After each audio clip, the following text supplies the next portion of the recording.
अंजलि और मोहन की शादी को 5 साल हो चुके थे, परंतु उनकी शादी में एक अधूरापन था। अंजलि मां नहीं बन पा रही थी। मोहन ने शुरुआत में इस पर कोई चिंता नहीं जताई, लेकिन समय के साथ उसकी निराशा गुस्से में बदलने लगी। उसने अंजलि को ताने मारने शुरू कर दिए, जैसे यह केवल उसी की गलती हो। बार बार डॉक्टर से चेकअप कराने की बात करने पर भी मोहन हमेशा टाल मटोल करता रहा। आखिरकार इस तनाव से तंग आकर अंजलि मायके चली आई।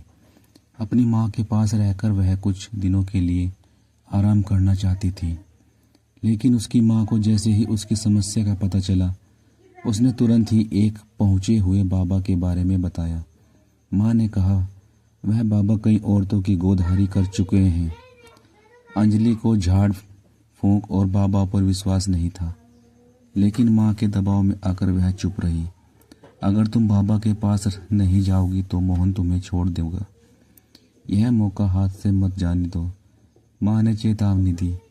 अंजलि ने मोहन से इस बारे में बात की और उसे बाबा के पास जाने के विचार पर उसकी प्रतिक्रिया जानने की इच्छा थी। मोहन की प्रतिक्रिया ने अंजलि को स्तब्ध कर दिया। उसने कहा, मैं तुम्हें तलाक देना चाहता हूँ, तुमसे मुझे बच्चा नहीं हो सकता। अंजलि को लगा कि अब उसके पास कोई विकल्प नहीं था।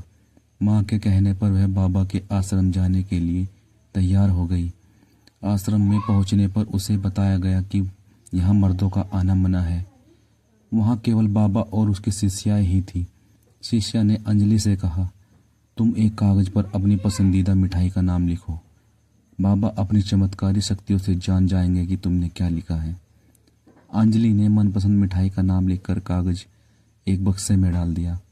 इसके बाद उसे बाबा के साधना कक्ष में भेजा गया, जहां उसे वही मिठाई खाने को मिली जो उसने लिखी थी।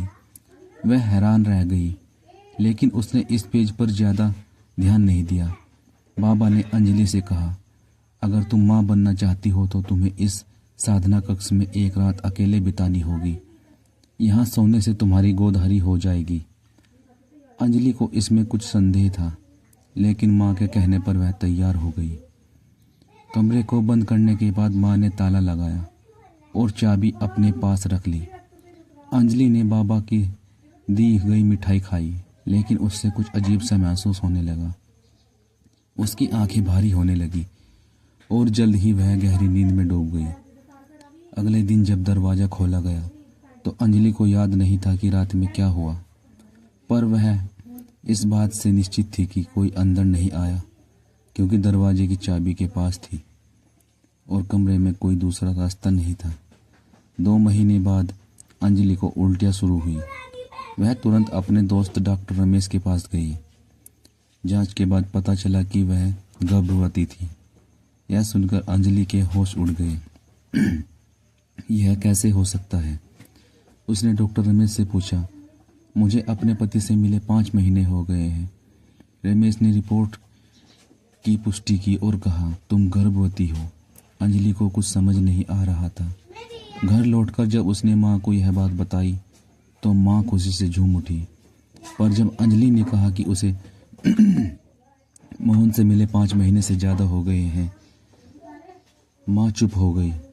माँ, मुझे शक है कि बाबा के आश्रम में मेरे साथ कुछ गलत हुआ है, अंजलि बोली। माँ ने तुरंत इनकार कर दिया। बाबा पवित्र है, ऐसा कुछ नहीं हो सकता।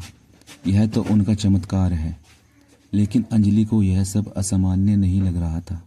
उसने दृढ़ निश्चय किया कि वह इस समस्या से पर्दा उठाएगी। उसने माँ को बताया कि वह बाबा की असलियत सामने लाना चाहती है। माँ ने बहुत मना किया, पर जब अंजलि ने कहा कि वह अपनी जान दे देगी, माँ ने मजबूरी में उसका साथ देने का वादा किया। अगले दिन अंजलि फिर बाबा के आश्रम गई और बोली, बाबा, आपका चमत्कार मुझे माँ बना रहा है, पर मेरे पति भी मुझे अपनाने को तैयार नहीं है। क्या आप इस गर्भ को समाप्त कर सकते हैं? बाबा ने उसे एक चमत्कारी भभूत दी और कहा, इसका सेवन करो, तुम्हारे कष्ट दूर हो जाएंगे। अंजलि वह भभूत लेकर डॉक्टर रमेश के पास गई। लैब टेस्ट के बाद पता चला कि वह दवा वास्तव में गर्भपात कराने वाली ही थी। अब अंजलि को पूरी तरह यकीन हो गया था कि बाबा के आश्रम में औरतों के साथ खेल खेला जा रहा है। इस बार अंजलि पुलिस के पास गई और सब कुछ बताया। पुलिस ने उसे कहा कि वे बाबा के खिलाफ बिना सबूत कुछ नहीं कर सकते, इसलिए उन्होंने अंजलि को फिर से आश्रम में जाने को कहा। अंजलि ने बाबा के पास जाकर, बाबा मैं फिर से गर्भवती होना चाहती हूँ ताकि मेरा पति मुझे वापस अपना सके। बाबा मान गए और उसे फिर से साधना कक्ष में एक रात बिताने का आदेश दिया। इस बार अंजलि पूरी तैयारी के साथ आई थी। उसके साथ एक महिला पुलिस भी मौसी के रूप में आई थी। बाबा ने उसे वहीं मिठाई दी, लेकिन इस बार अंजलि ने मिठाई नहीं खाई। उसने कमरे का गहराई से निरीक्षण किया और अलमारी के पास जाकर देखा। अलमारी के पीछे एक गुप्त दरवाज़ा था। वह दरवाज़ा सीधे बाबा जी के कक्ष में जाता था, जहाँ से वह महिलाओं पर नज़र रखता था। अंजलि ने तुरंत अपने साथ आई पुलिस अधिकारी को इशारा किया। बाबा जब साधना कक्ष में आया तो उसने देखा कि अंजलि बेहोशी का नाटक कर रही थी। जैसे ही वह उसके करीब आया, अंजलि ने जोर से चिल्लाया और पुलिस तुरंत वहां आ गई। बाबा भागने की कोशिश करने लगा, लेकिन पुलिस ने उसे पकड़ लिया। बाद में पुलिस ने उस गुप्त कमरे में कई और महिलाओं को आज़ाद कराया और कई कब्रें भी खोदी, जिनमें कई लापता महिलाओं के अवशेष मिले। अंजलि की सहायक योजना ने बाबा के काले कारनामों का पर्दाफाश कर दिया था। दोस्तों, अगर यह कहानी आपको पसंद आई हो तो चैनल को शेयर, कमेंट और लाइक करिए ताकि हमें हौसला मिलता रहे और आगे भी हम आपके लिए ऐसी ही रोमांचक कहानी लेकर आते रहें। धन्यवाद दोस्तों। Good bye. Thank you.